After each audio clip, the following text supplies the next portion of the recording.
cooking pa. Ayun. Okay ko yung ano. Ay, nasi. I-prepare muna natin yung patatas.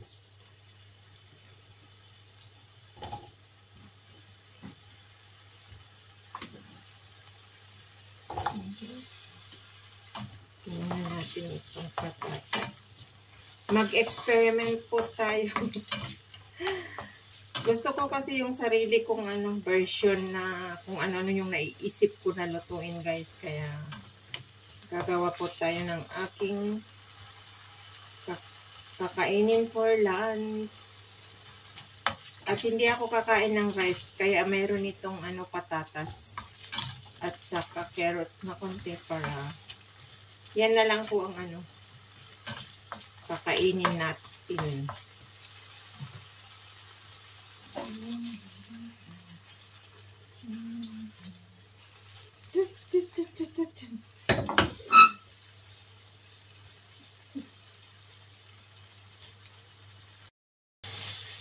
Bigyan natin ng black pepper. Black pepper is light.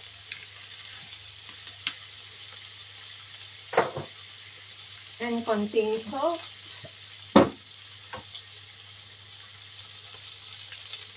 Para magkalasa.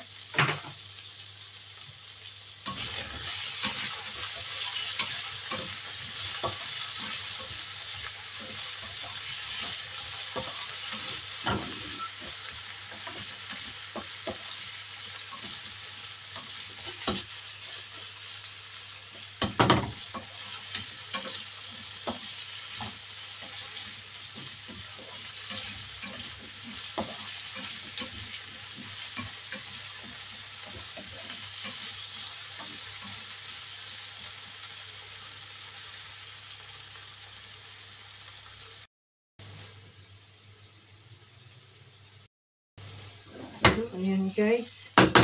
Ahunin naman natin.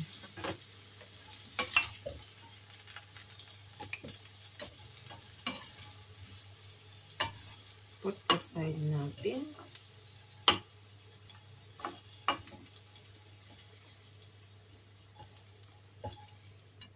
So, ayan. Put aside natin guys. Ayan. Tapos, natin yung garlic.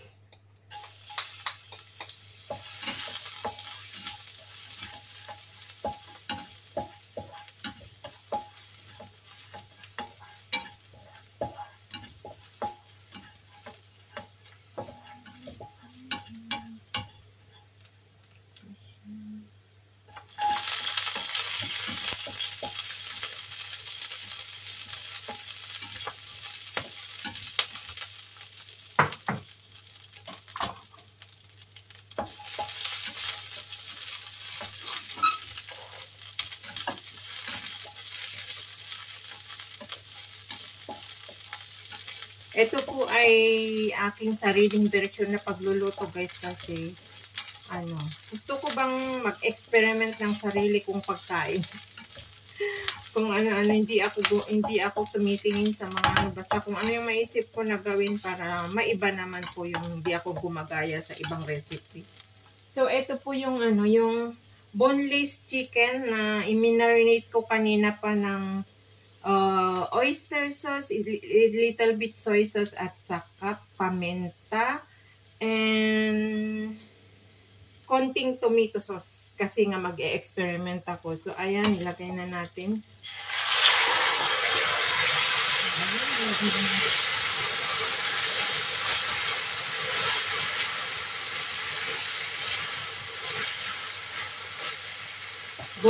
Boneless chicken po ito na marinate ko for 1 hour para magkalasa yung loob. Dinaglang ko lang siya ng konting tomato sauce guys. Sinama-sama ko na lahat sa pag-marinate ko kanina. Ayan.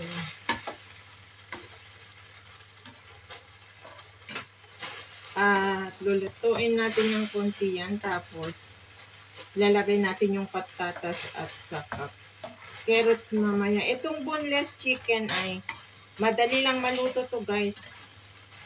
Hindi kagaya yung mga may buto-buto. Dali lang lutuin to. So, isang pack ng boneless chicken, hiniwa-hiwa ko po yan. Ako lang naman ang kakain. Pwede kong kainin ito for 2 kainan.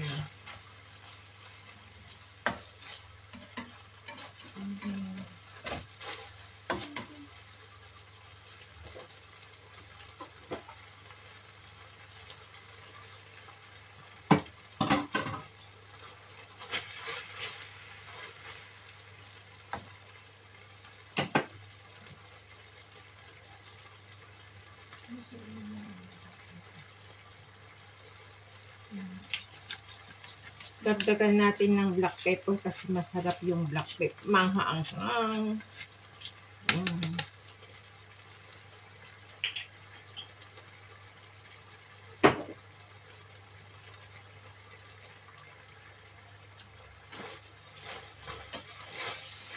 Yan guys, nagkaka-water na. Kasi yung patatas at saka carrots guys, half cook lang yan. So, pwede na natin ilagay yung patatas para maluto guys, para hindi naman half cook lang. Kasi ito nga chicken, madali lang maluto to, lalo na marinate pa kanina. So, ayan. Lagay natin yung para maluto rin yung carrots at saka patatas guys. Ayan. Ito ay sariling version ko lang guys ha.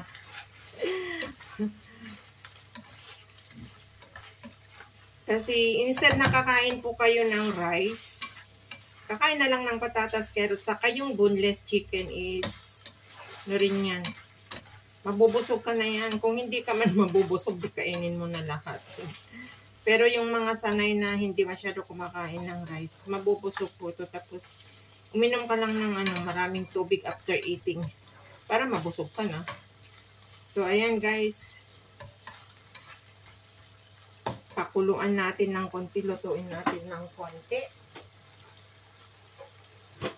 At lagyan ko ng konting tubig para maluto yung patatas. Ayan guys.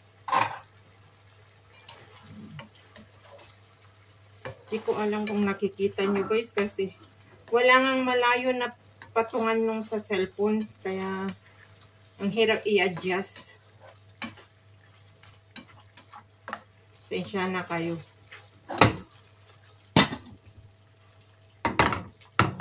Yan ang sariling version ni Lynn Official na luto-luto guys.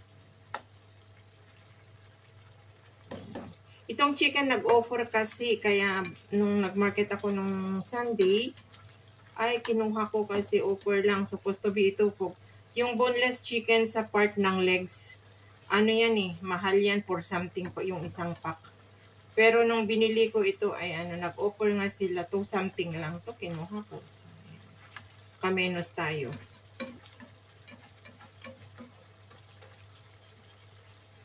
So yan. Slow fire natin ng konti para hindi mabilis na Tapos titikman ko nga guys kung anong lasa yung experiment ko. Ay, ang sarap. Ano nga pala guys, nung ibinabad ko nung konting oyster sauce saka yung yung soy sauce, black pepper. Linagyan ko nga pala ng siya guys, 1 tablespoon na sugar, brown sugar. Kaya at saka 1 tablespoon na tomato sauce. Ayan, kaya medyo balance yung niya, yung lasa niya na medyo matamis-tamis ng konti.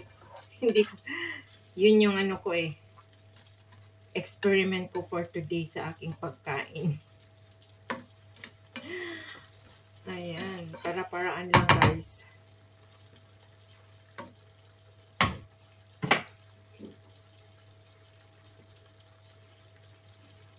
So yung yung patatas is half cook na. So, lutuin natin muna saglit yan. Yan. At ito guys, Hahaluan ko siya ng egg quail ng yung iklog ng pugo. Ayan. O, di ba? Kung ano yung experiment ko.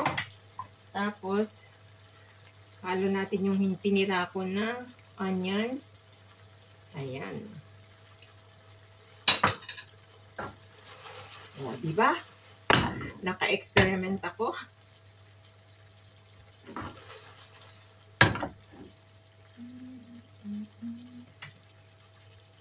Halo natin ng konti.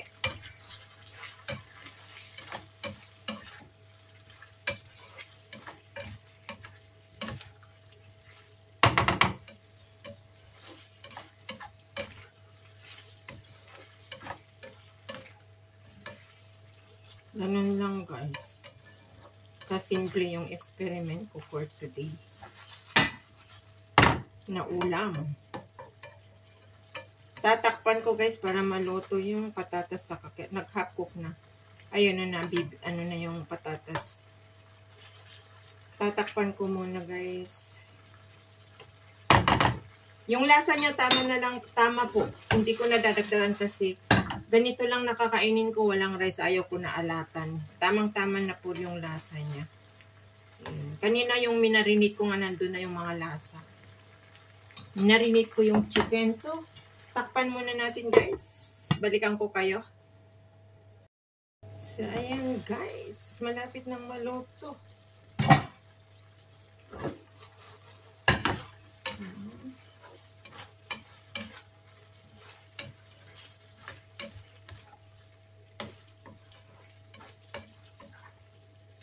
Oh, perfect.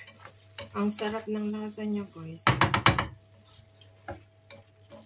Luto na. Oh, diba? Naka-experiment po ako. Simple lang. Simpleng experiment po. Hindi naman napritada to, guys. Kasi hindi ko naman yung tomato sauce saka wala yung mga bell pepper niya para apritada. Basta lang to, guys. Ginigisa-gisa ko na lang na experiment Vanillin Official. Yun, guys. Look.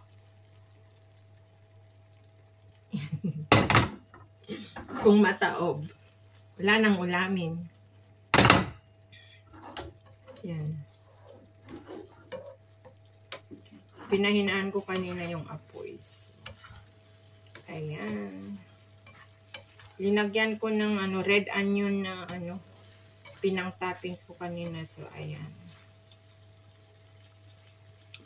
Ang sarap.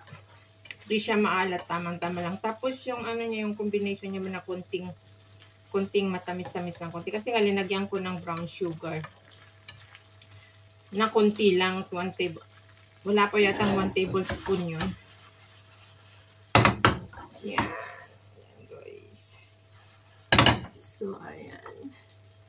Nakagawa na naman po tayo ng another recipe for today na sariling version.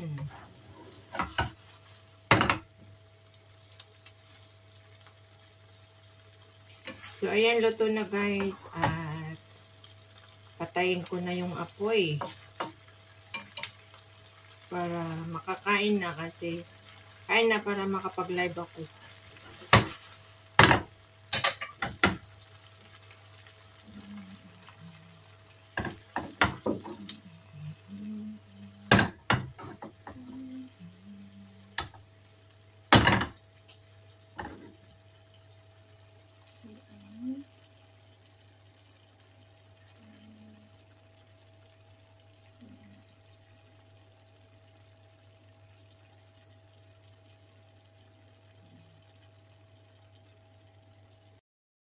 So, ayan na, guys, yung finished product ng aking pachamba recipe, guys.